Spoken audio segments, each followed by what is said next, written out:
मैं सबसे पहले आपके चैनल के माध्यम से आपके सभी श्रोताओं को, दर्शकों का मैं आज इस त्रिवार्षिक मेले के शुभ अवसर पर मैं बधाई देना चाहूँगा, शुभकामनाएं प्रेषित करना चाहूँगा। ये निश्चित तौर पर आज हम सब के लिए, जो खासकर प्रतापनगर क्षेत्र के लोग हैं, बावनगांव रमोली के लोग हैं, हमारा ये जो इष्ट आराध्य श्री शेर नागराजा है, इसका त्रिवार्षिक मेला आज दिव्य और भव्य रूप में आयोजित किया जा रहा है। आयोजित हमें तो होता है और इसकी कथाएं तो आप सबके सामने हैं, प्रचलित है कि भगवान श्री शेर नागराजा जब उत्तर की द्वारिका के नाम से हम इसे जानते हैं, जब केदारखंड के 22वें अध्याय में भी आपको इसका जिक्र सुना होगा कि वो केदार यात्रा में जब थे उस समय उन्हें ये जगह बहुत पसंद आई।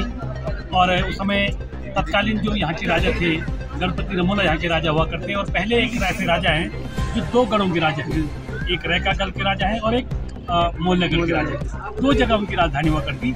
उनकी ये ज़मीन थी, तो इस जगह पे भगवान श्री कृष्ण ने उनसे ज़मीन मांगी और फिर अपना यहाँ पे मंदिर स्थापित, जो मंदिर स्थापित हुआ है ये गंगू रमोला ने किया। और इस शर्त पे किया कि बगल में फिर जो है मुझे भी स्थान दिया जाए। तो जितने भी ये जो हमारा जो ये मान के चलो आपकी जो इस क्षेत्र में हमारे 9 नागराजा हैं, अब चाहे बनाली नागराजा हो, सेम नागराजा हो, इस तरह के जो 9 नागराजा हैं, उनमें जहाँ भी आप जाएंगे तो नागराजा के मंदिर के बगल में गंगू रमोला का स्थान भी जरूर होगा। तो ये अपने आप में एक बहुत सिद्ध धाम है और 2 दिन का इस समय बहुत बड़ा मेला लगता है। रही बात आपने उत्तराखंड राज्य के 25 साल की बात करी, तो निश्चित तौर पर 25 साल का नौजवान राज्य हो गया है और बहुत अधिक विकास एक सतत प्रक्रिया है। और लेकिन जिस तरह उत्तराखंड राज्य निर्माण के जो शहीद हैं, उनकी जो भावनाएं थी, राज्य निर्माण के जो आंदोलनकारी थे, उनकी जो भावनाएं थी, अभी उन उस तक पहुंचना अभी हमारे लिए एक चैलेंज है, बड़ा है। क्योंकि पहाड़ों में खास करके जो राज्य है, इनमें 3 जनपदों को अगर आप छोड़ेंगे तो ये अमूमन 80% जो भूभाग क्षेत्र हमारा है ये पर्वतीय है। और पहाड़ों में जो 2-3 चीज़ों की जो बड़ी समस्याएं जो खासकर है, जैसे शिक्षा हो गया, स्वास्थ्य हो गया, पलायन की भी बहुत बड़ी मार हो रही है और जंगली जानवरों की वजह से जो है खेती बाड़ी जो नष्ट हो रही है, ये अपने आप में बड़ा चैलेंज हमारे साथ। तो हम सबकी जिम्मेदारी, सामूहिक जिम्मेदारी है।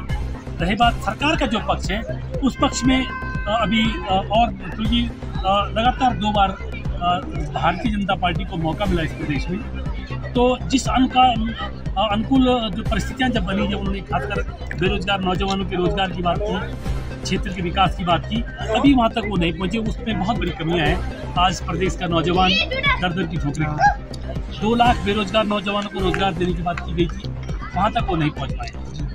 आप देख रहे हैं हर विभाग, जो 32 विभाग जो पंचायती के अधीन आते हैं, वो सब आंदोलनरत हैं। बेरोजगार नौजवान आंदोलनरत है, शिक्षा विभाग में लोग आंदोलनरत हैं, नल कर्मचारी आंदोलनरत हैं। तो ये बहुत सारी चीज़ें हैं। लेकिन खैर आज इस मेले के अवसर पर मैं बहुत बारीकी करने जाते हुए सब लोगों को, जितने सलान के लोग हैं, बम्माल के लोग हैं, घुमान के लोग हैं और बावनगांव रमोली प्रतापनगर 3 जनपद के लोग हैं, उन सबको मैं आज के इस अवसर पर ढेर सारी बधाई और शुभकामनाएं प्रेषित करता हूं। धन्यवाद।